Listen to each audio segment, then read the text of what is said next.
Alright, friends and neighbors, I am not a YouTube social influencer by any stretch of the imagination, but I have come up with a tool that I want to share with you. As you can see, my backyard pond here is quite a mess. I've got a pond here that was probably dug in the 1970s and has endured decades of neglect. And this year the water is very low, and so I thought it'd be a good time to come up with a plan to get rid of the weeds here. As you can see, I'm standing on the bank. This is the east side of this pond. There's a little island out here in the middle, and it stretches back there to the back of the property. This pond measures about 0.15 acres. And I'm planning on doing some work here to basically use this island as a dividing point and come up with a smaller pond. And we're going to use the backside there, which is super shallow, as just a lowland, plant some cattails and whatnot, place for the turtles and ducks to hang out. And then up on this side towards the house, we want to clean this out and use it for a nice little fish pond. Maybe put some standard freshwater fish in there, bluegill, bass, maybe a couple grass carp just to keep it clean. But anyway, as you can see on the other side there, zoom in here just a little bit, it's pretty much overtaken with weeds and duckweed and algae, which the first year I was spraying the algae quite often and was having pretty good luck keeping that controlled. But it's just the intense heat here this summer and the lack of water.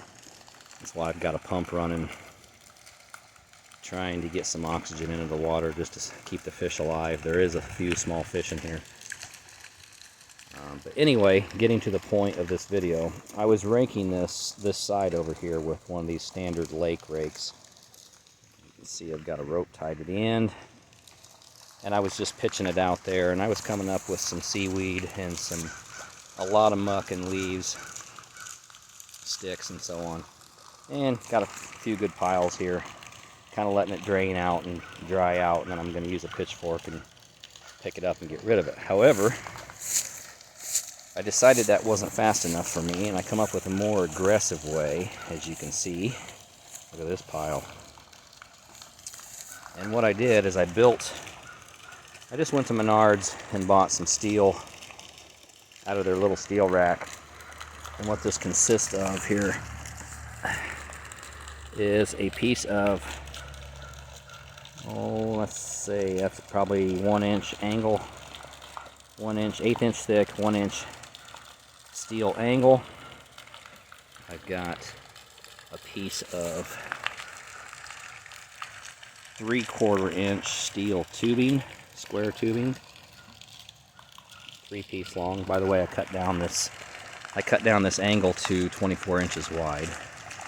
And then I bought a box of these 7-inch landscape nails, and I welded them on here flat, about every 3 inches. And you can see it forms a really aggressive V shape. So the idea here is, and I've also got down here at this end just a 3/8 inch eye bolt that I stuck in the end of that tubing and welded it up. And then I painted it caterpillar yellow, of course. Gotta have it cat yellow. Anyway, as you can see, this mountain of muck and weeds, this was about 4 or 5 throws out to the other side of the pond here. And if I can, I'm going to walk over to the other side there, and I'm going to set the camera up, and I'm going to demonstrate how well this works, so I don't have to pitch it so far from this side. I actually did most of this with that little rake over there. But this thing is so aggressive. You better either have a good strong back to pull it to pull the rope out by hand, or a winch would be nice, which I do have that piece of machinery right there if I do need to use a winch if I get it stuck. I figured worst case scenario, these tines on here, we're going to dig in to the bottom of the lake, or the bottom of the pond there, to the point where I wouldn't be able to get it out, and I'd either have to get in the water, which is quite nasty right now, and retrieve the tool, or just use my buggy up there to pull it out. Anyway, I'm going to go over to the other side here and give it a shot and see if I can demonstrate for you how well this thing works. It's pretty awesome.